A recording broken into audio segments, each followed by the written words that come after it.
Hello, good evening, and welcome to the Sunday Night Cop. I am Gav, Keith, Emma, and Shawnee join me as always, and we're going to talk about Liverpool. We're going to talk about the defeat at Chelsea. We're going to talk about everyone's fucking head falling off, and then we're going to have an international break when we don't have to look at these pricks for 2 weeks. How does that sound? Um, Look, let's get straight into it. Keith, it's three defeats in the week. Palace away, Galatasaray away, Chelsea away. Some parts of you could argue they were a bit unfortunate. Some parts you can go, no, not having that. But look, Keith, it's a sticky period. It's one that I think a lot of people felt we might have in this kind of transition. A lot of players and everything else. I'm going to come out straight out and say, Keith, what do they need to do? Are you worried? Is it something that you, you could see coming, but not three defeats in a row? Are you worried over this, or is it something that you just have to put your head down and keep going? Yeah, in a way, there's reasoning behind the situation Liverpool are in. We've all said up till now we haven't been playing well, but we've been getting results. We've relied on a lot of winners post 80 minutes or whatever it may be, and in the last two Premier League games we've been sucker punched with goals in injury time. So sometimes you're the statue and sometimes you're the pigeon. You know what I mean? So it is what it is. With Liverpool, I think it's the first sort of sticky spell for Arnie Slot to have to deal with, and it'll be interesting to see how he deals with it because we've sang his praises from the rooftops on this channel and amongst ourselves, and I think we all still would be in um, that space. I see a lot of overreactions around Arne Slot. I see a lot of overreactions around players. I see a lot of overreactions around results. And when you look down at it, there were three tough away fixtures. Galatasaray is never an easy place to go. Turkey is not an easy place to go. Crystal Palace is not an easy place to go. Even though our record is good there, it's always a tough enough game. And Chelsea away, look, it's a tough place to go. So with fixtures, it's not been an easy week fixture was. It's one that people have picked out from a while ago when the Champions League fixtures came out as being a sticky wicket with Chelsea, with Crystal Palace. So look, you take that into account. The problem is we haven't played well, and players who've been playing well all of a sudden are looking maybe a little bit tired, maybe a little bit leggy, and we're only about, you know, 6 weeks into a season. So I wouldn't say it's a worry, but I think Slot has a lot of working things out to do. And I think he has big calls to make, and I don't think he's going to make them. And I think he probably needs to shake up the team a little bit with what he has. We know he can't do too much, but the right back situation, centre back situation, we've got midfielders playing there. If I'm Joe Gomez, I'd probably clear out my locker this morning and say, look, what's the point? I'm not getting a sniff here. Um, we've got players who I like. Alexis McAllister is my favourite player. Not at the moment. He's in the team. Mo Salah, one of our greatest ever players. Jesus Christ, honking. So he's got a lot of big things. To Ibrahim Kanate, centre back. That's just absolute stinking the gaff out. He's got an awful lot of things he has to deal with. He has to bed in new players, and we don't want to keep harping on about the loss of Diogo Jota, but that is going to be a huge impact on these lads and this manager and this team. So there's a lot of factors there that are going to lead to Liverpool. You don't want to make excuses, but it's not the end of the world that I see some people are making it out to be. It's a phase. It's a normality, really. I wouldn't say we've garnered a sense of entitlement, but we've been spoiled over the last few years. You don't win every game. You know what I mean? You lose games, you have to deal with it, and it's how you react. And it'll be interesting to see how Liverpool and Arne Slot react to the last week of results, but the performances so far as well. Hmm. Um, Keith touches on so many things there, and I think it's I hard to argue. know. Myself and Shawnee may as well log off. No. That was a What I bit of mean a is, waffle. I no, wasn't on last week, so I I'm catch it up. actually glad he did because I'm you ticking should. off all the things he's saying in my head, and I'm like, Yeah, I'm yeah. not nothing to But fucking but talk about now. just one of the things I'll start with, right? Players loss of form, whatever, and I'm gonna put this one out here early, right? Because I've been a little bit annoyed over this. Madge Apple says Virgil alluded to the off-field issues. The psychological effect of grief are taking their toll on both players and staff. That could last months or even longer. Patience is key. Now, we all said this before the season started. It's gonna go on. Yeah, I don't know how long you have to give these players, as long as they want.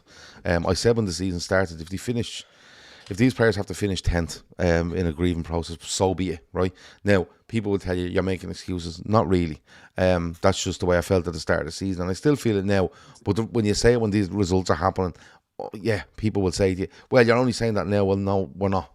But Emmett, I'm gonna go to one thing that Keith mentioned, and he said, players are out of form, and that happens, right? And there's people in the chat saying, look, we're not passing the ball, we're not moving, there's no cohesiveness, there's no thing, and that's something that you can work at, and new players in the team, and we'll get to that in a bit. But the thing he says there is, Arne Slot needs to make some big decisions, and I'm not sure he will make them. He needs to shake this team up, right? I 100% agree where Keith's coming from, in the way he's saying it, but I think he's doing too much chopping and changing at the minute. I'd rather make, what I mean by that is, I'd rather make a decision and go, make a big decision if you want to, but fucking stick to it. Do you know what I mean? A bit like he says there, Joe Gomez, he's looking going, you're playing Gravenberch and Szoboszlai at the back, and I'm there, and all this sort of stuff. I think that's where our big downfall is here. There's no rhythm in this team. There's no rhythm. There's too many moving parts at the moment. And I'd love them to see just come out and go, listen, go to the squad and go, I'm picking this team, and this is what we're fucking going with. And if you don't like it, you don't like it. That's where I'd like it to go, Emmett, because I just feel like every time I look at it, and Shawnee said to me the other day, I can't believe you went back to 4-3-3. And I agreed, because I said to myself, you're trying to go back to our normality here when you've actively tried to go away from it in what you've done in the summer transfers. He has to pick something and stick with it, Emmett. And if it needs another 2 or 3 games where you go, not great, but it's improving, you have to just fucking take the shit for a couple of weeks while this gets settled and make big decisions. I think Keith's right there. He's gone from one extreme to the other. He didn't rotate enough last year, and now this season, I think he's doing too much. That you're right. There's no rhythm, but is Gravenberch going to be midfield, or is he going to be centre half? Is Szoboszlai going to be midfield, or is he going to be right back? Is Wirtz going to be out left, or is he going to be on the bench? Or it just, to me, there's he's doing way too much. And Keith is right in terms of players clearing out their locker. Like, Gomez didn't fill anybody full of confidence when he played against Southampton. But when you've actually got 3 options, I know Bradley started. When you've got 3 options at right back, if you count Gomez, and what you do is you take Bradley off and you put your midfielder, who we need in midfield, to right back. It also doesn't help probably the mood in the squad. I think what we've probably seen in the first 7 games is probably nearly like running on adrenaline, and now it's the big dump. It's the kind of the reality has hit home now, of what's happened in the summer. And again, not using it as an excuse, because we kind of nearly spoke about it every week, that we don't really care what the results are going to be, or like you said there, it could take us to finish 10th. But I just think, and we spoke about it earlier on, he needs to come up. I think he needs to come up with it. It's very hard to. I can't even remember what I was saying to you earlier on. It's like he's trying to play a system that doesn't suit the players that he has. He needs to play a system that maybe suits what he has. And if that means Salah coming out of the team for a while, or I think he's trying to squeeze everybody into the team, but in a way that doesn't probably suit. A formation that probably doesn't suit. Frimpong and Kerkers were bought for bombing on, but yet there's not really. They're not facilitating that to happen.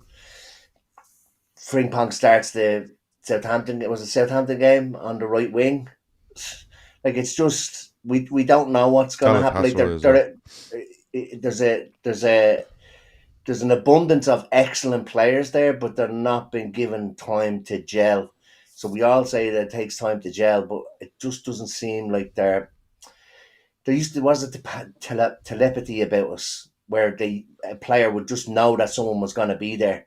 Now we seem to be slowing the game down because we're taking time to see if Salah is there, if Gakpo's going to be out there, or is Gakpo even on the pitch? So it's just, I think it's going to take time for it to click.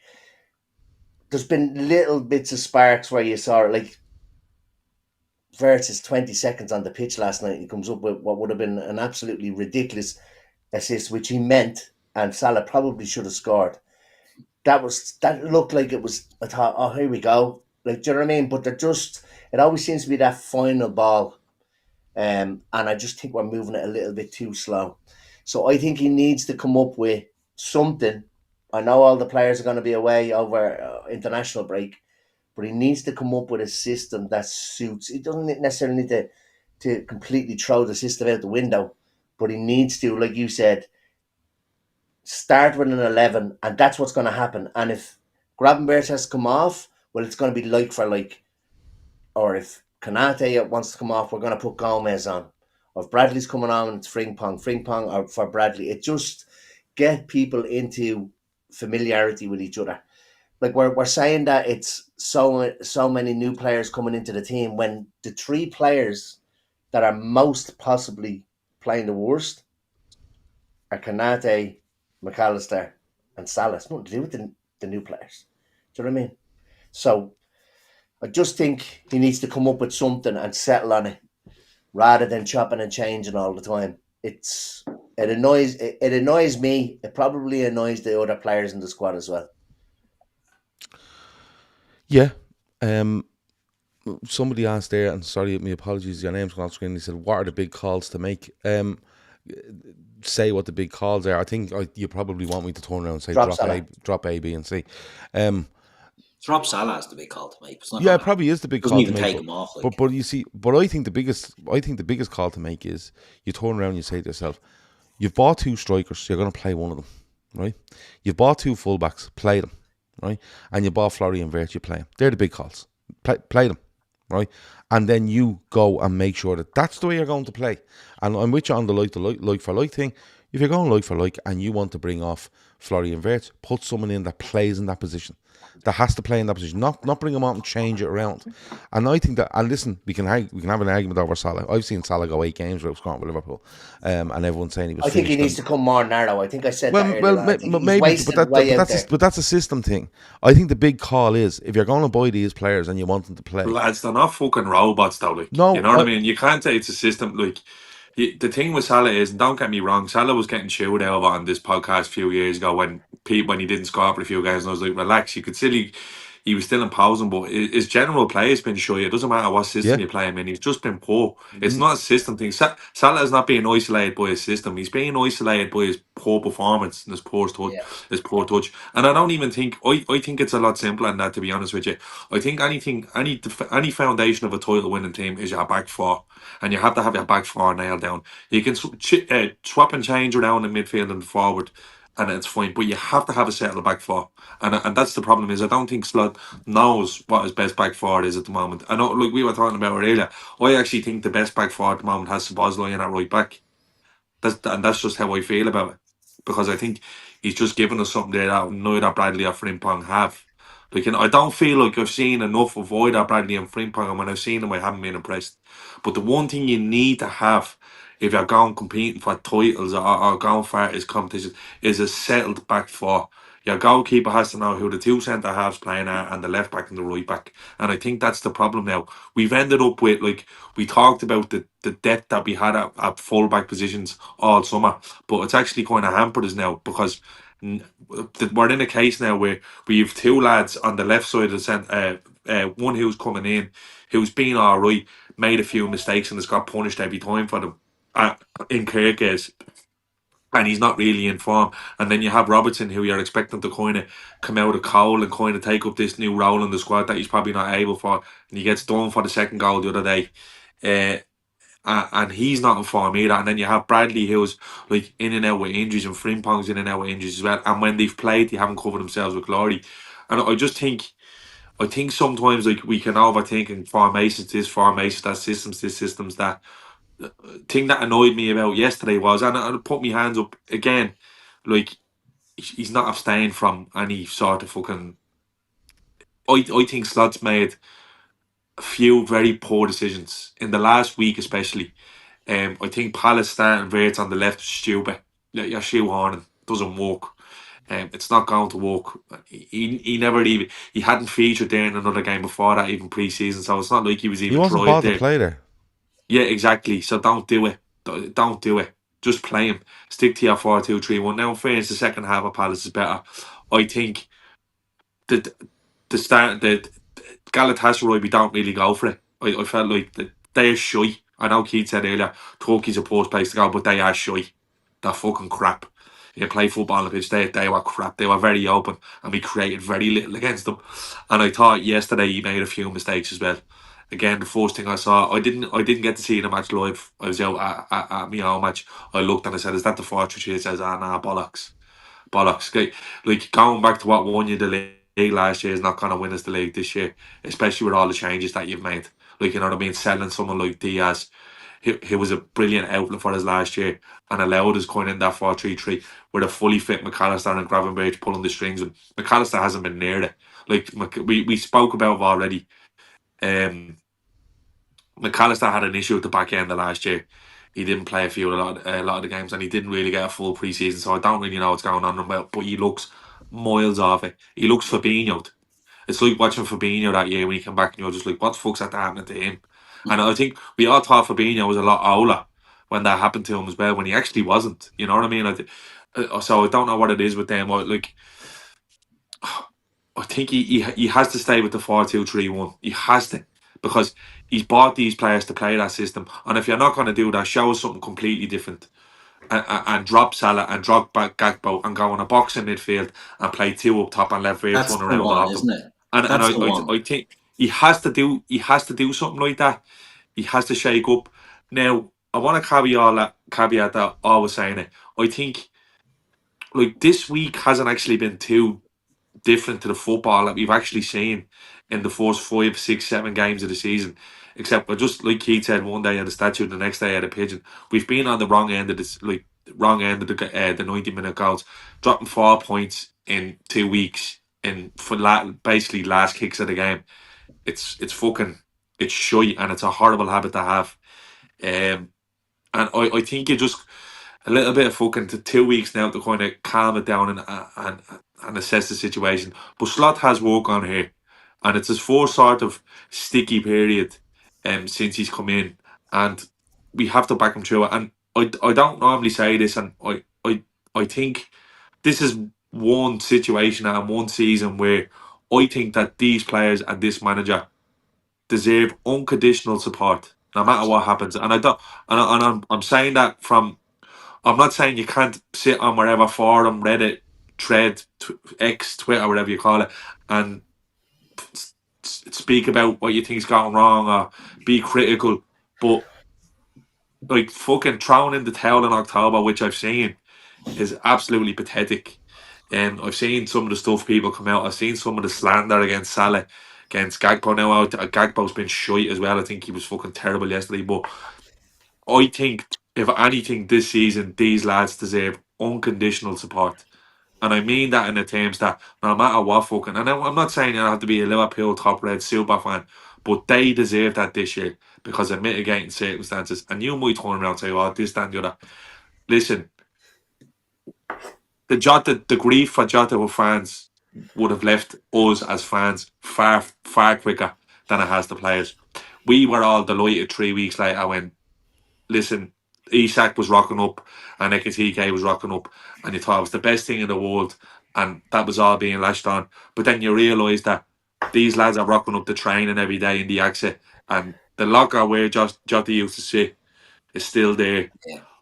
Where he probably used to sit, here we used to sit at breakfast are probably still hanging around there, and they're still very much haunting in the healing process. And you might not like that, but you only have to look at Mo. You have to look at Mo after the Bournemouth game, and other games you look real dishevelled coming off the pitch, even when we won. So it's clear that some of them are just going through it, and you have to support them. You can't just chuck and throw in the towel because you're a point behind Arsenal after 7 games.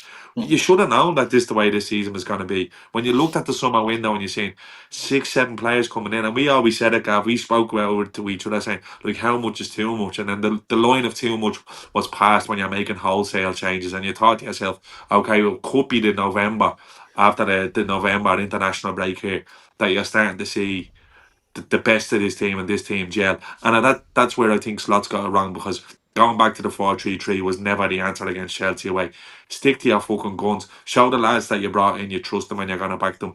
And show the lads that you already have there that this is the way we're doing going forward, and we're not fucking second guessing ourselves. And we have to, if you have to throw away a few games in the meantime, we'll do that. And I just think that they deserve your unconditional support. Remember that one. And listen, so just sit down and have a cup of tea and share your Have a thoughts on smoke. the game the Have a next smoke as day. well. Yeah, it always helps. Share your thoughts on the game the next day. You can see it's not quite gelling. And again, there shouldn't be any sense of entitlement really, because they delivered us a title last year and then they lost one of the boys in the summer. That's exactly what happened. And on top of that, like, a few figures have left the dressing room that would have been there for a while as well. You know what I mean? So they're not robots. They're not robots. I don't care what anyone says. They're humans. They're humans. You might think we see them on the telly with the big stars. You see them on the ads promoting Whoop and Under Armour and fucking on the cover of FIFA, this, that, and the other. They go home, they eat, sleep like the rest of us. Now, I hope they eat better than me, to be fair, but they do all the same things that we do. They spend time with their family. They grieve. They're not robots. They're not free with emotion. And this goes back to the whole formation thing and saying Solo's too narrow because he's fucking playing out here and he's running in the space and he's running in the space. Figure it out. You're world class players. You know what I mean? Figure it out yourselves. Some players just do it when they grab a by the scruff of the neck. And as shite as Salah was yesterday, he's the one who puts the ball in the box yesterday from the goal we scored. And he's done that loads of times this year. And that's why he stays on the pitch for 90 minutes. Because no matter how shite he is, he always has a moment in him. And that's Salah has always been a moments player from the day he came in. From the day he came in, he was always in the game, even when he wasn't. He puts the ball in the box there yesterday. I believe the Bournemouth game, he put balls in the box as well with a Chiesa goal. Like, he's always there, and just relax, have a breather, and realise what the players are going through, what the squad is going through, in a footballing sense and in a personal sense, and we'll be grand. We're a point off them. We're a point off them. You shouldn't be worried about it at all. People throwing in the towel, you're absolutely fucking pathetic. And what else is pathetic is turning around online and going, these people said this a few weeks ago about this season, and now look. Well, you look like a fucking dope. That's the God on the shoot, saying Can- stuff like that. When you can go back on anything and make anyone look like Yeah. a fucking idiot. I was on podcast that person and he done nothing but slate and talk absolute bollocks about FSG for an hour and a half one night, telling me they don't care about the club, and then they were going on about all the signings we are making in the summer. And the person probably in the chat now knows exactly what I'm talking about. That's the God on the shoot. Just listen to yourself. Nobody's opinion is more valid than another's, but just fucking listen to yourself. We're coming on here, we do this for free. Do this for free. We chat to each other. It's not a fucking game of guess who said this and guess who said that.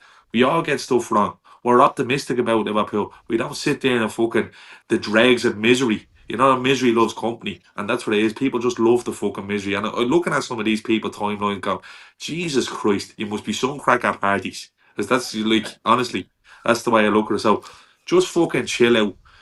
I can't even say enjoy the international football, but half is our Ireland fans, and some of you are probably England fans, and you have to listen to fucking Thomas Tuchel for 2 weeks. But just relax. There's more to Or life Kenny than Cunningham. football. Genuinely, yeah. Do you know what to do? Just watch Kenny Dalglish on the fucking overlap on repeat for the next few weeks and see if you can learn that from it, because that's exactly what you should do. He was brilliant, Back actually. these lads.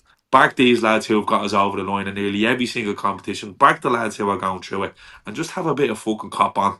To be honest with you, have a little bit of cop on. That's all. That's all it needs. Exactly. And if you need a smoke, have a smoke. All right. There's no. Do Not what you that we want. condone that behaviour. Not that we condone It's not smoking. the 1960s. Always smoke responsibly.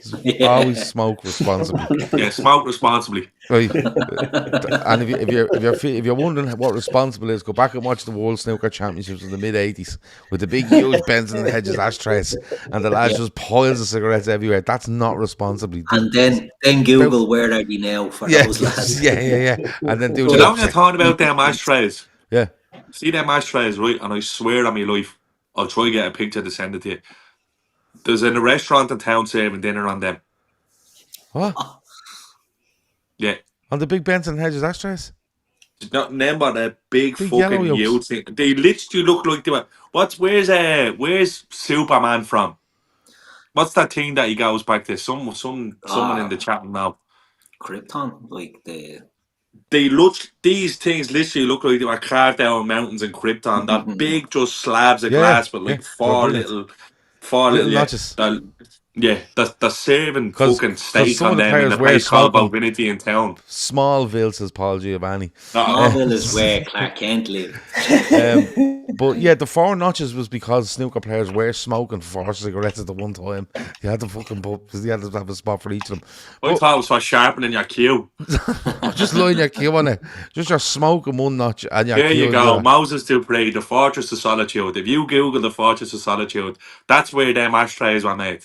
Yeah, there you go. Superman was made there, and them ashtrays were made there as well. The ashtrays were unbelievable, and the Yeah, lads O'Shea just- McGlinchey, they're all saying Krypton. He's fucking allergic to kryptonite. No, he's from Krypton is the planet that he's from, isn't it? Yeah, and the kryptonite is the bit he's not. Kryptonite comes from He the- doesn't eat responsibly or do anything with responsibly because he doesn't like it. Use kryptonite This is responsibly. fucking weird now. Anyway, look, Expect nothing less after Liverpool have lost 3 Yeah, games in yeah. a week, in fairness. What do you want us to talk about? The football? yeah, but let's be honest about it, right? You know, I think I agree with Shawnee. Like, you know, I backed them all the way. But you're okay. It's okay as well to fucking say, you know, this wasn't good. That Yeah, wasn't no, good. but No, Gav, no, don't get me wrong, I know I'm that's not exactly what you're saying. You know, have the conversations. definitely But conversations to be had, Yeah, but and it's a bit like- knee-jerk is meant. I'm going to be honest with you this season. Honestly, hands up, this season, Liverpool win a game and you kind of go, great. And when they lose a game, I nearly shrug my shoulders. I genuinely do go, look, bigger things in life. And genuinely, that's the way I've been for the season. But at the same time, it's okay to go, I do that and I do this and I do that because you have to. Football, like Arneslot said himself, football does have to move on. We have to watch it. We have to analyse it. You sound like a bit of a prick when you say analyse it, but you have to watch it and you kind of have to pick out points that you want to talk about. At least you're not saying fanalise it. Oh, yeah. Yeah. Keith, Aidan says here, sorry, Keith. Aidan says here, and I'm going to answer for Shawnee. Lads, gonna what's say your thoughts on the direct house? Shawnee. What's your thoughts on the House of Guinness? Shawnee reckons 100% it's being made by AI, and it's absolute piss. So we leave it at that because I'm not letting Shawnee loose on the fucking House of Guinness. All right. Oh, it's written by ChatGPT. It should be called House of London Guinness because it's shite. Yeah. So there you go, Aidan. There's your answer to that. Keith, you know, we're talking here about big decisions and we're talking about systems and players and they're not in form and stuff like that. And by all means, have a conversation about any player you want, whether they should be in the team or not. But I'll go back to it. Liverpool have bought players from me to play a certain system, and you go and play it, right? And I've you know, like the thing with Vert's left hand side against Palace, like, no, please stop. And the thing with the 3 in midfield during the week and the 3 in midfield at the weekend, this weekend, I was going to go, no, this has to stop because now you're putting players in and you're basically, are you going away from what you wanted during the summer? Are you going to go back to that at any stage? I think it's leaving an awful lot of players uncertain as to what are we doing here? You know, are we playing this 1 week? And I'm all for Keith. I'm all for being able to adjust and, you know, play this way for this game and play this way for that game. But when you're going backwards on yourself, Keith, you know, I wouldn't mind if we came out and ball players for a 4-3-3 and then said to ourselves, do you know what we're going to do? We're going to change to just a 4-2-3-1 because we feel we can get this over. But it feels like we're going back on ourselves. And when we go back on ourselves, it's not suiting the players we bought. Because I think we bought our strikers. this summer to play a 4-2-3-1 to get Wirtz closer to a striker, to get them more involved in games, get them more chances, and link better with the two wide men and make that kind of a 4 rather than a 3 up front. He has to stick with it, Keith. That's my only thing on this at the moment. I keep looking and going, stop reverting here, there, and everywhere. You know what I mean? And he's trying to be brave into putting fellas in centre back, and right. Okay, I can kind of see that. When you get an injury and you want to do something kind of positive, but I hate to say it, Keith, but when I see managers doing this, I immediately think of Brendan Rodgers, and it bugs the shit out of me. And I'm going to say it, right? Because Brendan Rodgers once played about 15 fucking formations in one game in a cup semi-final, and my head fucking exploded, right? And what I'm watching here, Keith, is I think I'm watching a manager doubt himself. I think I'm watching a manager doubt what he's trying to do, and he's trying to get away from it too quickly. Stick with it, and it'll get there in the end. That's my opinion. I don't know if you agree. Yeah, I differentiate him with Rodgers in the sense that Rodgers just looked like a desperate con man doing it. He was throwing shit at the wall, hoping something would stick. And while it might look a little bit like that's what Slot is doing, I think Slot, the likes of the Gravenberg, the centre back thing, he's done it last season plenty of times as well. I think it's a move he likes because he wants a ball player back there on the ball, start your build up from deeper areas, be able to carry it when you need to carry it, and be able to pass it when you need to pass it. I could sort of see that. The Szoboszlai one, Shawnee touched on, thinks he's the best option there at the moment. Can't disagree with that. With the shift of the formation, like when you bring in these players, with Florian Wirtz always played from the left for Leverkusen, but not as a left winger in a 4-3-3. He played as a left-sided number 10 behind the single striker. So it's probably 5 yards in field from the wing, but it's a huge difference because he's not having to beat fullbacks. He's getting in between the lines, between the fullback and the centre-back, a lot more freedom to do that. So it's not alien for him playing to the left-hand side, but it's not ideal. Not in the left wing in the Premier League. If you bring him in, and you bring him into play as a number 10, which is obviously what Liverpool have done. They've obviously brought him into play behind the central striker. I agree with you. You bring in Isak, you bring in Ekitike, you have Florian Wirtz playing in behind them. You have to stick with that. Now, I don't think you can do that with Alexis McAllister. I just don't think it's possible. He has to go, and that's the extreme I'm going to here. I think he goes in the summer because Liverpool cannot play with Wirtz and McAllister. So you spend 120 million or whatever on Wirtz, you pin your bleeding your flag on him and you play him because McAllister and Wirtz are too small. McAllister, I think to play that, Liverpool are sacrificing the midfield player by playing Wirtz in the 10, and you need runners to do that. You need power to do that. And McAllister doesn't have that. I love McAllister. I think he's brilliant. He's a clever player. He's got guile, bags of it. But that's not what we need if we're going to have Florian Wirtz in the team. So we need to look at that. McAllister has to sort of come out with that. At the moment, can he come back in? Why not? If he gets his fitness up and we see a fully charged McAllister, it could prove me wrong. Do you know what I mean? Absolutely. And say, Keith, you're a gobshite. It wouldn't be the first time. But from looking at it now, I don't think you can play the two of them. So I think if you're going to commit to having Florian Wirtz as your 10, you have to be playing with Gravenberg, Szoboszlai or Jones in a 2 behind that. Now, if you're putting Szoboszlai into right back, you're putting Szoboszlai into right back. I would even go as far as to put Endo in centre mid, just to sit there and just be a little bit of a wall and let the other ones run. But that's just my take on the formation thing with Wirtz. If he plays there, he can't play.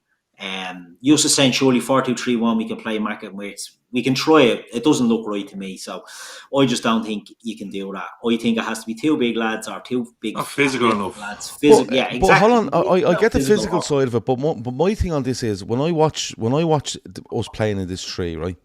And Wirtz is obviously ahead of these 2 lads. So last season we used to have Gravenberch sitting, and you'd have McAllister just ahead of that, and probably Szoboszlai just ahead of that.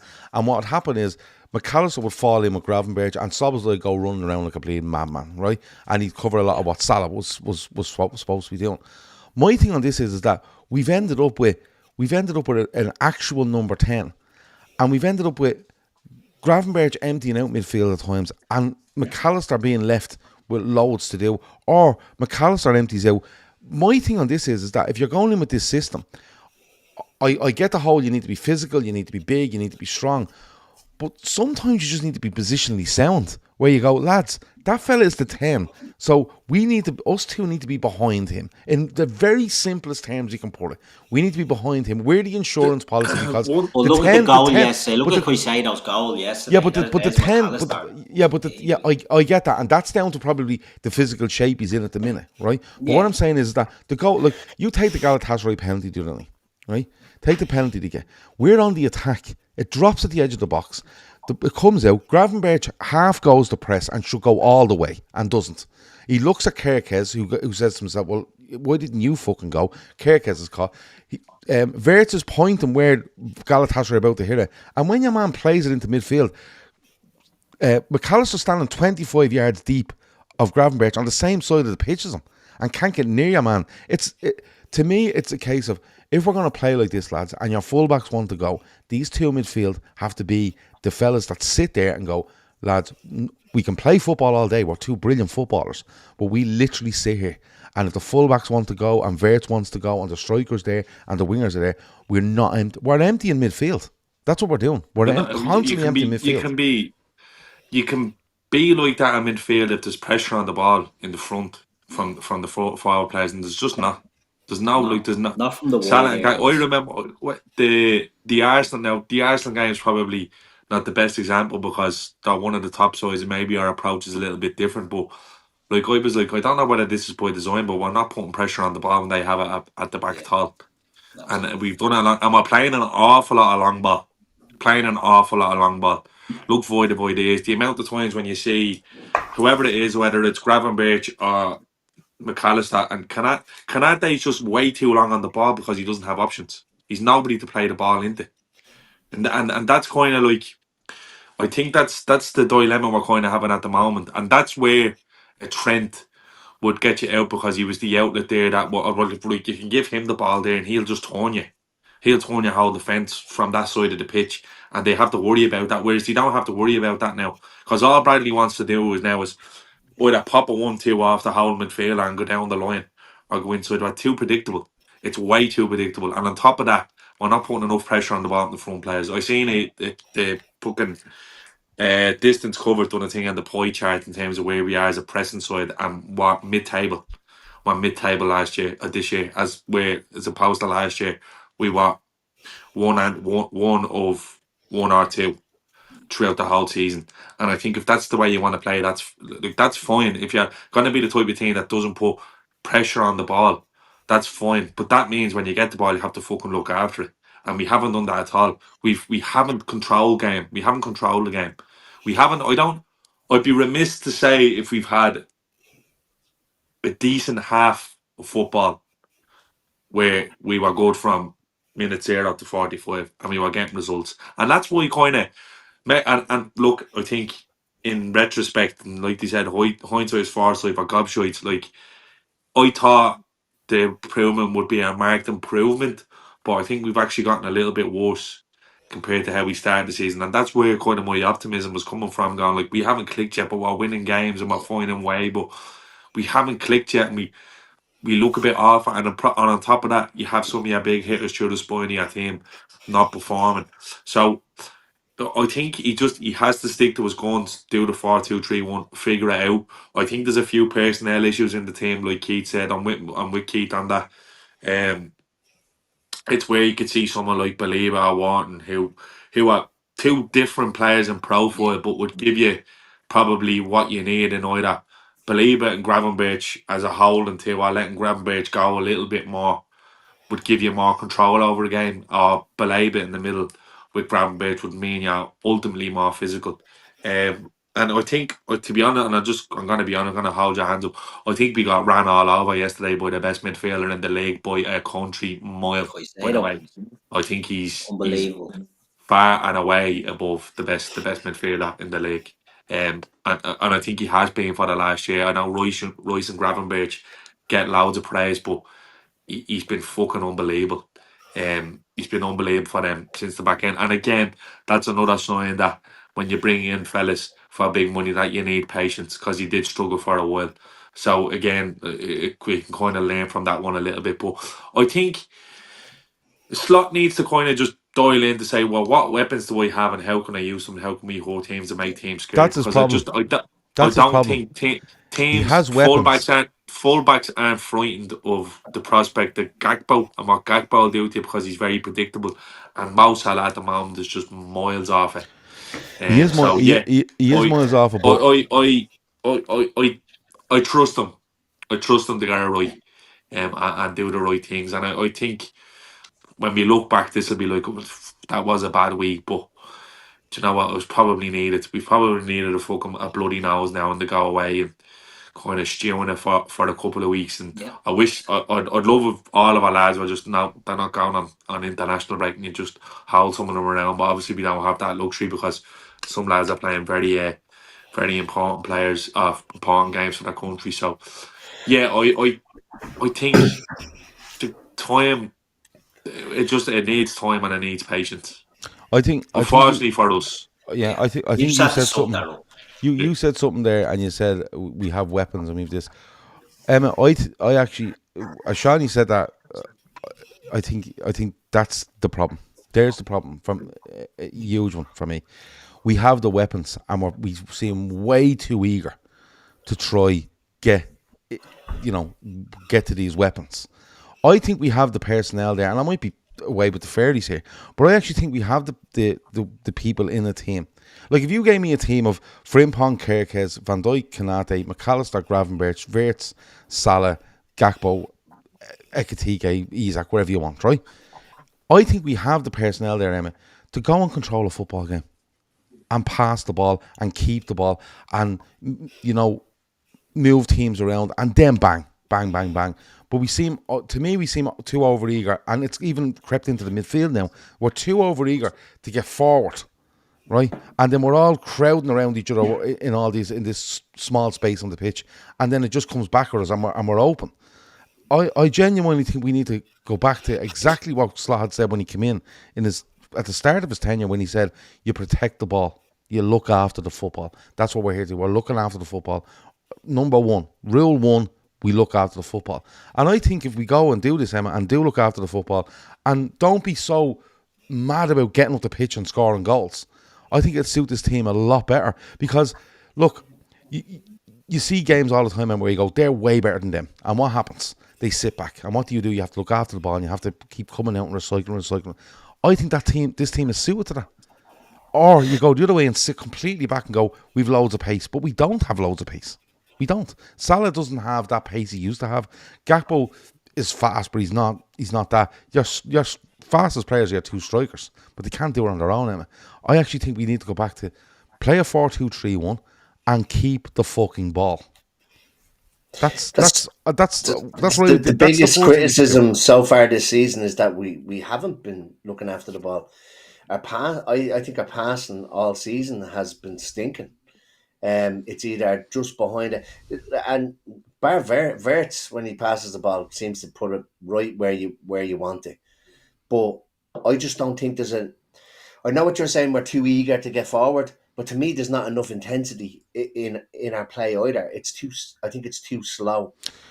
We're getting, and when the ball gets turned over, and you're right about getting forward. So I think there's too much getting forward, and then when we turn it over, you're kind of left with just the back four. And I know Shawnee said earlier on, league winning teams are built on their back four, but they also need some sort of protection as well. And I think they've been left a little bit unprotected at times with our eagerness to get forward. It seems that Slot has given Gravenberch more of a license to get forward, when in fact last year he was the best at progressing the ball up the pitch, and all of us, like, don't get me wrong, he gets an assist and a goal against somebody else. Remind me there. Everton. I can't. Was it Everton? Yeah, it was Everton, and that was great. But there are times then where he's too far forward and we're wide open at the back. Our passing just needs to improve. We said it last year in parts as well, that they just need to look after the ball more. This passing has been a little bit sloppy. Balls being left short. Yesterday there was balls being left short. at points yesterday, it looked like they were all. It was like watching a kids team. It was like they were all on top of each other. It's like fucking move away from each other. Give an angle for the pass. But eagerness to get forward, but I just don't think there's enough conviction in our passing, and I don't think there's enough. To me, other teams have looked like they wanted it more. And I'm not saying that that's what it is, that Liverpool don't want to win games. Of course they want to win fucking games. But you can just see that intensity in their play, that it's just like they're forced to the ball. They're winning every tackle. It's what they call wanting it more. But there just isn't enough intensity about us. And I think that you're right. We definitely need to retain the ball more. We don't need to be so when we make that decision to go forward, I don't think it has to be like the fucking red arrows going forward, and it has to be everybody. You've got Verts there that could fucking put a ball through to anybody. Do you know what I mean? It doesn't necessarily have to be everybody arriving into the box. And for me, that's the big issue at the moment is that we're risking too many bodies forward. And we haven't even controlled games at 2-0, Emma. Like, you no, know what I mean? That's kind of what that. we done last year. We went 2-0 up and just banged the ball. We were shy to watch for 60 minutes in the game because we just like, yeah, we're gonna take no risks here. And when you get the ball, because we used to and take if you the won't football, commit, we'll yeah, hit but we you again. take Whereas the now with football, everything, and it's if they got near their goal at any stage, we take the football and we go, right, you're not getting this back for 5 minutes. Simple as that. And we're going to pass and pass and pass for 5 minutes, and you're going to run around like fucking idiots. And when you get it, you're going to be fucked. And then you can't get up the pitch, and then we're going to take it back off you again. And people will, like, last season we watched Liverpool and we go, do you know what they were great at? A little clip ball into Salah, and Salah hold the defender out, and Szoboszlai would be going running beyond him, and he'd get it to him. And we're actually more set up to do that this season than we were last, because Wirtz is a much better footballer than Dominic Szoboszlai at finding space. He just is, right? Because that's his game. Finding space, finding areas. And if you clip it into Salah, or you clip it into Gakpo, or Ekitike, that's where you want it. You want Wirtz being up close to them and going, give me it, and now I'm going to make things happen. And we don't see... Somebody said there, lethargic at the back, passing for the sake of passing. Pass it, be crisp with the pass, and be brave. Don't be stupid. Be brave. When you see that little gap and you see Wirtz is on, ping it into him. Right, you might lose it, but at least you're being, positive on it. The amount of times I see them and they're looking, going, there's no way I can get this to Wirtz, but I'm going to try to get it to him anyway. And you're like, what the fuck are you doing? Pass, make one more pass. Make one more, put it out to Salah and then let him give it to Wirtz. Or if you see the gap, the amount of times we've torn down the chance to play a ball, there's 3 or 4 yards between two opposition players, and there's Wirtz, you go, put it in there. Right, and if he loses it, at least you're still goal side of the ball. But then you're making stupid decisions, and then we're getting pressed on. It's, to me, I think we're as equipped as any time we've ever been to play, progressive football without it being the Alamo. And I think we've gone from really slow at the back to, get it up front as quick as we can, and let's organise. There's times when I've seen 6 Liverpool players in a line across the pitch in the attacking areas. 6 of them. Fucking 6 of them. We only have 10 on the pitch, 10 outfield players, and 6 of them are in a line across the edge of the opposition's box. You're not going to do anything with that. You need fellas deep at that. You need fellas running beyond that. And to me, it feels like the parts are there, but it's like, are the jigsaw's there, and people just haven't put them in the right place, or literally restricted them enough. Keith, there's an awful lot of chatting here about I'd play Chiesa, and let's have the conversation, because people want us to have the conversation. Does Mo Salah have to come out of this team? I think there's no harm in taking him off in games, whether he has a little shit fit about it or not, because he's not impacting them like he usually does. His decision making is very poor. And, I hear a lot of big podcasts lately, Liverpool fans, prominent Liverpool podcasts, are absolute slating Florian Wirtz.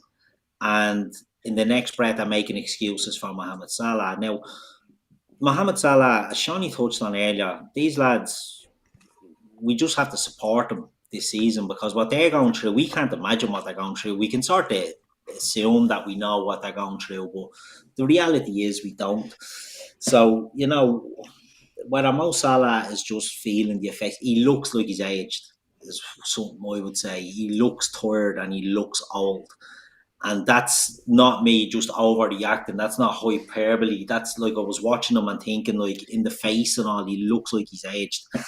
And that could be, the grief and the stress and things like that that's happening to him. And I think he just wants, he's still putting in the odd good ball. The outside of the foot one for Isak's header yesterday was a great ball in. He was doing that regularly last season. It's how he got so many assists. But he looks like he's going for goals a lot more this year when it's not on. And I don't know if he's trying to be the hero and, lift the team on his back. And I'm Mo Salah, this is my team. Not out of sort of Florian Wirtz and Isak come in and think they own the shop, but he probably just feels this sense of he's the big man. It's not working. Like, it's not working for him. He's playing so poorly. I would say take him out. If on 60 minutes, if he's not playing well, and when he's having stinkers, like, it's fucking desperate, take him off. He can have a little strop, but you can just say to him, look, you've had 4 touches of the ball here, and every time you're getting it, you're just shooting. Like, this is why you're off, blah, blah, blah. There's no harm in taking him out. Chiesa has looked Ekitike aside our most dangerous attacker, right? So he's only getting cameos. Can he sustain that over full matches? I don't think so. But he can do it in cameos. He's fast, he's direct, he runs, he chases, and when balls are dropping to him, he's scoring the odd goal, right? So can he be used more as a sub? I don't see why not, right? But it wouldn't be our go-to all the time. And it doesn't have to be for Mo Salah, because Cody Gakpo for me is doing fuck all on the left. So we can come in for him. But it seems we're too settled. It's Gakpo, it's Salah, and then the other 2 will fight among themselves for the number 9 jersey. Chiesa's a huge afterthought. Now, we've left ourselves in that position. Why have we left ourselves in that position if we're not going to use... And look, he's used him a lot more than he did last season. And he's used Ngamoa a lot more than maybe people expected as well. So he's using the players who are there. But I just think to maintain Mo Salah's legs, I would not drop him. Don't have to drop him. He'll be gone in December for the AFCON. Do you know what I mean? You don't have to, as Shawnee would always say, we don't have to be throwing the baby out with the bathwater here. But we can take him out of the team for periods, I think, and that could benefit the team. It's bad. I was even thinking I'm kind of looking forward to December when he's not around to see what we look like without. Yeah, because look, to be honest with you, I think we're not actually. We're way closer to the end of Mo Salah at Liverpool than we probably like to think. And it just happens. I'm not going to put it down. We don't know really. He's famously a fast starter in the season, and he's normally terrible when he comes back after AFCON. But what Keith said there is right. He does. He looks aged. He's not sharp. He's not sharp. Like you lose a yard of pace, but still be razor sharp. Yeah. And I think kind of that's the way he was last year. He wasn't like blitzing people last year. He was just clever and always in the right place, the right time. But he just like. You'd put your house on the ball going up to Mo Salah last year. Do any of think he's unsure of what he's meant to be doing? And not just him. No, not just him. Possibly I think there's a couple of players in this team that when I look at them, that it's like Cody Gakpo to me at the moment just looks programmed to run down and cut inside and look for something to happen inside all the fucking time, right? And the odd time he actually runs down the wing and goes outside, he actually looks like he's creating. I can see an argument for saying to Salah, look, for whatever reason, footballing reason, personal, whatever, mental, whatever it might be, you might need a break here. It's probably been harder on you than you thought, whatever, and that's fine, right? But I can also see the argument for not dropping him. I can also see the argument for like we said 5 minutes ago, going in and saying, this is the way we're going to play, lads. Now, if everyone else is fucking doing their bit, like... If we're sitting here and we'd be beating Chelsea and we'd beating Palace and everyone had played really well and Mo Salah had a stinker, you go, everyone's doing their job here, mate, and you're not. Do you know what I mean? But I think it's hard to single out Mo Salah. Although he's our most famous player in the team, he's the best player that's ever, in this team. He's probably the best player that's ever played with Liverpool in this team, right? But it's not like they're all doing their fucking job here, and it's only Mo Salah. Yes, he's held to a higher standard because he's Mo Salah, but I am looking at it going, so what do we do? Do you drop McAllister as well? Do you drop both fullbacks? Do you drop Kanate? Do you drop fucking Gakpo? Do you change 8 of this team and go, we're changing all of you 8 because none of you have fucking performed either? I know he's held to a higher standard, but I would give him, and not only him, I would give him the least leeway actually if we put into a team and we started playing with that, better passing, more progressive, more fucking interchanging, not empty in midfield, and everyone was flying. And it turns out Salah is in this team and we've won 7 in a row, but Salah hasn't contributed a single goal or assist. And then you go, wait, now we need to change. Is that too much for me, or is it? Am I fucking going mad? I think like we mentioned it earlier on that one of our areas of concern at the moment is right back, and Salah plays right wing, but he's been given license to cheat and not have to get back and give a dig out. And maybe we need someone there that's gonna give the right back a dig out, or maybe it's somebody that's in midfield that's gonna be told you need to give a dig out here when Mo isn't. I'm not suggesting that all of this is his fault, but it is an area of concern, and he's been given license to not. I'm not saying he won't track back. He has got back a few times, but probably not receiving as much protect. The right back's probably not receiving as much protection as it possibly could be. So until we get a right back in and bedded in and fit and firing, maybe he needs to do a little bit more, or maybe somebody else needs to be there to do a little bit more. I think, and you're not going to get him up and down. He's an older player. That's why I was suggesting that maybe earlier that he needs to come a little bit narrower, maybe play in the width of the 18-yard box, because what's happening is he's picking her up over there. He's trying to beat a player and all, and I'm not saying he's knackered, but he's running across the goal yesterday and he's just swinging his leg at it, and you're just like, come on, mate, pass it in and maybe even go for the return of Ekatike or Isaac or whoever else was there. But he's ballooning these over the bar, whereas he'd normally, he'd have a Bobby there, or he'd have somebody else there that he'd do an L wall pass with, and then he's in and he's scoring. Yeah, but it's the distance from chalk on the boots. You'll remember a couple of seasons ago we were talking about him being way too wide. Yeah, I just think he needs to come a little bit narrow. You've got a Frimpong there and a Kirkus on the other side that want to get forward and past him. Maybe he just needs to come a little bit narrower. I think could be completely fucking wrong, but and also saves his legs a little bit as well. That there's that little bit of lesser running that he has to do, and it gives the midfielder a chance to cover off on the right hand side as well. Dylan says, can we spend 2 minutes on the positives? Virgil is still a freak. Marmadash looked really good, and that touch from Isaac was insane for the goal. There is some positives there, Shawnee. Like, there is. Like, I thought Marmadash done really well coming in. And, Virgil is Virgil. I thought Robertson was actually fine. Just the bit at the end, and you could play him and a couple for the winner, I suppose. Look, we're causing our own problems. But there is positives there. There is positives there. I think there is a basis there where I still think a lot of people will think, yeah, look, we got beaten there in the last minute. And we made some bad decisions. But there is positives there. That's the thing about football. It's always fine margins, and they just fucking make a gobshite out of you. Like, in an alternate universe yesterday, Virtus is walking off after all the shite he's had to get, pulling off like his first touch.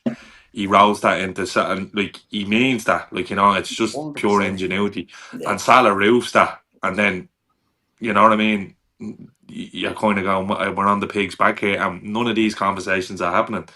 But I think it's probably good in a sense that we've had a week like this, and we didn't just keep fucking plodding along, getting away. I know we dropped 4 points, and we've gave ourselves a little bit of a buffer by the good start of the season that we have. If you were going online, you were thinking, people are questioning the manager, they're questioning some of your mainstays that doing that, they're doing the other, and you'd say, look, give us a look at the league table. oh, we're only a point off it. Like, you think we were completely over, like, you know what I mean? And that's what kind of gets me. And I know we live in the age of rage bait and fucking instant The gratification, here and and now. It's always the here and now. yeah, There's nothing again, on the other side of it. we always like. I don't know what it is, but the way society is molded now, but like it's instant gratification, or I don't want this sort of thing. Like, you know what I mean? There's no such thing as nurturing anymore, and waiting for it to bear fruit. And I think that's just what we're gonna have to do with this Liverpool team this season. And whatever way it looks, come what may, I think we'll be the better for it moving forward. Again, like, go back to what Slot said a few weeks ago when he said, "Look, I'm not going to play. Isak's going to be, he's going to be eased into the team because we haven't just signed him for 2 weeks. We signed him for 6 years. They're building something here." This summer was one where they looked more towards the future. Now, when the window ended, everyone said, "Well, Liverpool are clear favourites now." Look, maybe an oversight because If of Liverpool come out of the we've done. international break and win 5 in a row, they'd be clear favourites again. It's Yeah, just, and I come in, and but that's the way that's the way things work, isn't it? a week in football is an extremely long time. You know what I mean? You had everyone on podcast talking about fucking Arsenal playing with handbrakes on, and now they're going to win every competition there is to man. Sometimes you just need to relax and let it roll out and play out. What I take solace from is I look through the squad and I say, okay, there's some really fucking good footballers here now. We're not playing through a patch where we've loads of lads injured. There's no injuries. Leone is obviously unfortunate. It's just the lads are in a bit of a rut, and I just backed him to respond. Obviously, sorry, Allison is injured, which is unfortunate. Okay, but again, none of us are worried when we see Mamadashvili in goal yesterday. And that's kind of the position that we're in. We're not shitting our cacks now waiting for fucking Adrian to come in to hold down the fort and do a job for you for 6 weeks. We have a fella who could be genuine, like bona fide world class. He was voted in the top 10 goalkeepers in the world last year, according to his peers. So it's one of them things where I think you just need a little semblance of, all right, like they say, cool heads always prevail. Sit on it, analyse it, leave it to Slot, who I don't think there's any doubt about. He's a world-class coach. He has the credit in the bank. And like I said, with the unmitigated circumstances that the club went through this summer, they deserve our unconditional support, no matter what happens between now and come what may, is what they Yeah. say. But I genuinely do feel that in the run-up to Christmas, you'll start to see the guys clicking this for this list, because there's too many good, Yeah, hungry, Yeah. good footballers I think we in win and the league around the by 12 setup points. for it not to win. But look, and that's fucking great, Gaff. If that I think happens, that's I'm brilliant. gonna say it now, lads. I think we're Yeah, gonna win it by but I 12. just think we need to kind of take stock and relax a little bit. And look, the other thing is maybe the club do need to do something in January. I said it a couple of weeks ago. The one thing that does worry me is there's not even a semblance of a like for like with Gravenberg, and we can't expect him to do it for another 50 games this season, because what you'll do is you run the risk of space jamming him, you run the risk of Yeah. Fabinho on him, you run the risk of getting McAllister, and we have to protect these young players. We really do, and the only way you can do that is bring in lads who are confident enough to play in that position. Stick to a fucking back four. Don't Slot just said last year, you are all going till he's run into the red, and it stuck to us because we didn't get injured. We were grand and we got through it, and we were praising the backroom staff and stuff like that. Stick to a back four. Pull Frimpong before he goes off the Netherlands now and say, listen, you come back fit, you're going to be the one now. No matter what happens, if you get banged on counters, I don't care. I'm going to stick by you, and you're going to play, because you're going to run very fast past Mo Salah, and you're going to allow him. You're going to become a facilitator. And I don't care how good or not good you are on the ball. That's what you're going to do. That's your job, and I trust you to do it. And Kanate, look, you've been shy, and I don't know what's happening. You might be going in the summer, but I'm signing Guehi in January, and you're Yeah. getting fucked out. No, So I stuck with you till then. But he needs to get he needs to get a settled back four and stick to your guns. Don't be fucking going back 4-3-3. It's done. We're done with it. It doesn't serve us anymore. We don't have to worry players doing the work hard enough. Diaz was a fucking machine, a running machine. He was so important for us last year. I was kind of worried when we sold him. The idea of getting Isak for him was like lovely. That's brilliant. But we lost something with Diaz. We really did. We lost that tenacity. He was a intensity. pressure reliever, wasn't he? You give him the But ball on the huge. The bleeding amount of times in a big 40 game, yards out in like that run. would have been a game yesterday where there's 10 minutes left in the game and Diaz gets the ball and he carries it 30 yards and he gets fouled down there at the end of the pitch. Yeah. And all of a sudden you're just eating up the clock. Gakpo doesn't do that for you. He doesn't look after the ball enough. And I just, it's one of them things. And again, it's one of them things in hindsight you look back and go, right, bollocks. We may have made a mistake there. And you can't be expecting Rio to do that either. He was done all right when he's come in. But a few of them will just need to, a few of them need to up it. Simple as that. A few of them need to fucking put on that big boy and up it. And again, that's where everything else, they need to just say, look, lads, we've been trusted to be mainstays for this season at least. So let's fucking pull up our socks and get at it. And again, I'm fully aware of the stuff that they're going on outside that, and they deserve all our grace for that. But just give it time and stick with it. Look and have a look at the table. It's not that fucking bad. We are being like the Palace team that won 19-20 in a row, like still behind us or whatever. All these things. We're a point behind. We're a point behind in October. Yeah, I think we'll end up just honestly, winning it by 12. If you had said that to me after the Bournemouth game, you'd be a point behind. I thought, well, looking at air fixtures and their fixtures, like, yeah, you know what? I'll be happy with that. It's a drastic change. The kick in the bollocks is that we've dropped 4 in a week, and we've dropped 2 points. No, to be fair, I think we've dropped another points. 2 points in 90 minutes, which is not good enough. Let's be honest. I think we've dropped 2 points. I don't think we dropped 4. I think we dropped 2.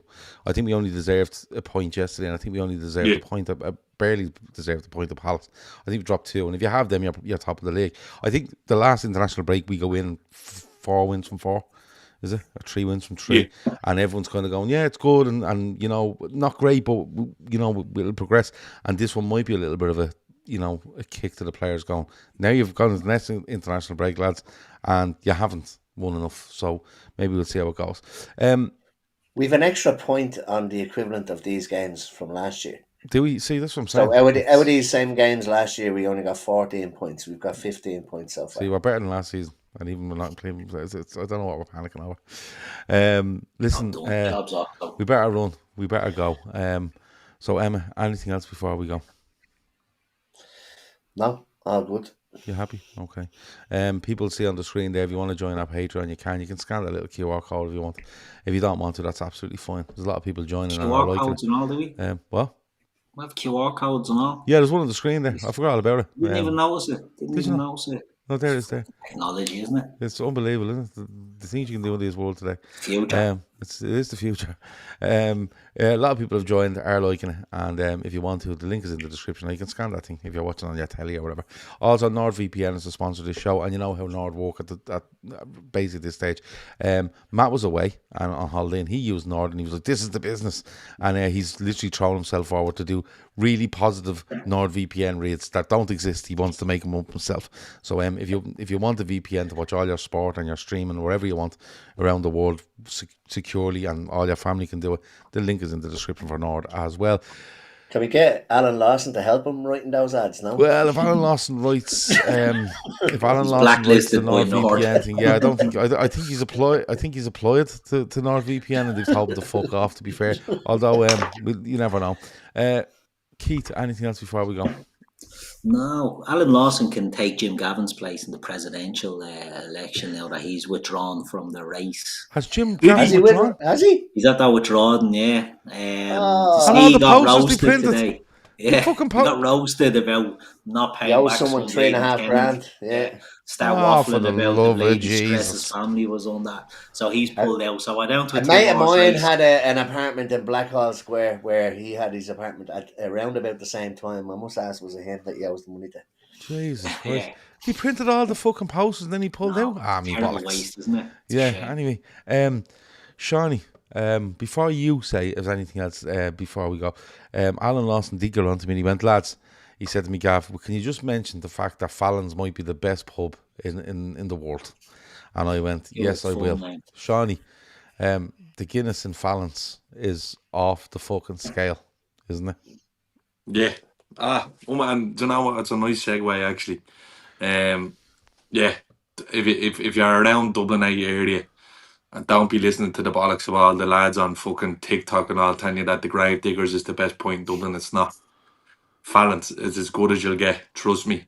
You go in there, it's a proper Crossman pub. patches Gav was with blown even. away, mate. It's like going into a time machine. And not exactly back to 70s or 8, maybe early 90s now. They weren't smoking in the pub. Which Well, was, Gav I nearly wasn't upset. was. Well, I Gav asked him nearly for this was. one. I genuinely walked Gav into the nearly place. was. There's no No, music in but it. There's no music.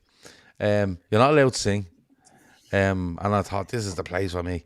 Can you smoke? And he said, no, unfortunately. But the Guinness is out of this world if you go to Fallon's face. there was literally, I'm not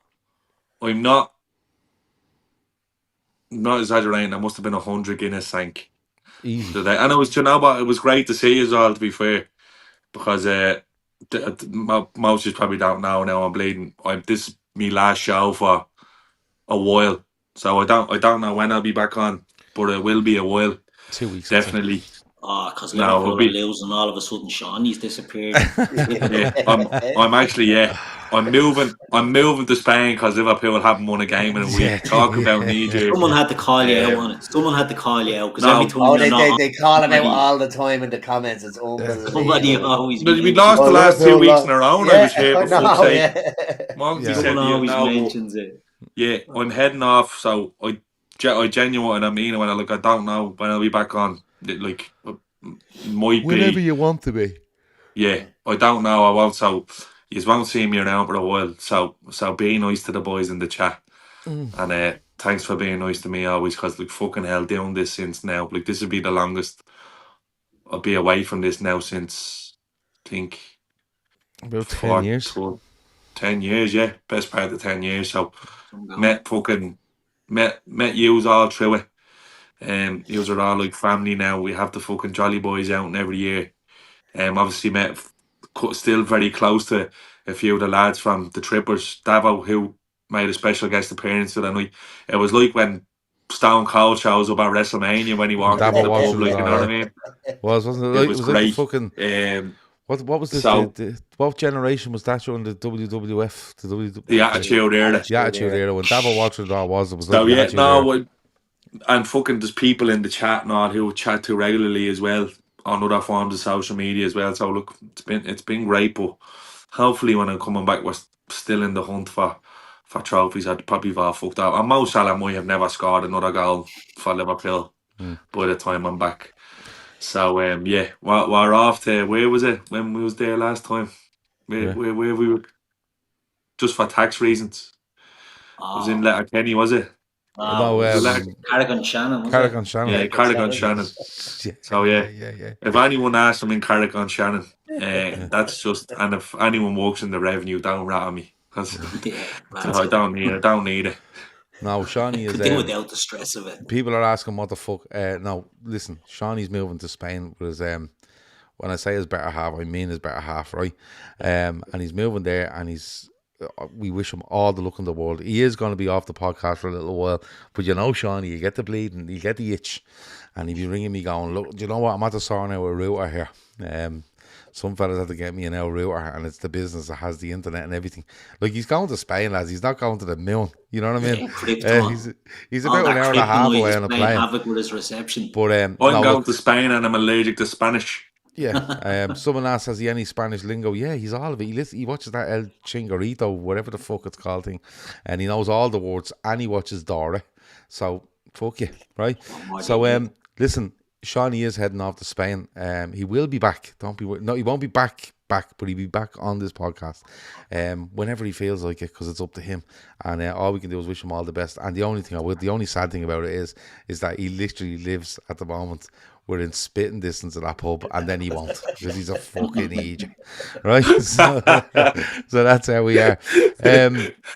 So that's where we are. That has been your Sunday night show. Thanks to me and to Keith. Thanks to me and to, I was going to say to Gav, to Emma, to Shawnee. Thanks to me and to everyone. Thank yourself as well. Nah, thanks to me. Thanks I'm to great. me. And listen, the You lads, heard I'll me see in you later. Henry Sellers there. Yeah, Henry Sellers. I have my fun.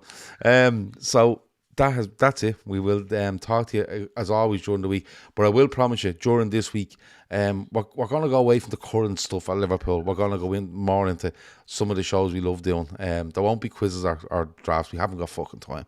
But we'll be looking back on a load of nostalgia and old goals and everything else, both on YouTube and on our Patreon. So if you're up on both of them, happy days. That's been it. Talk to you in a bit. Over and out.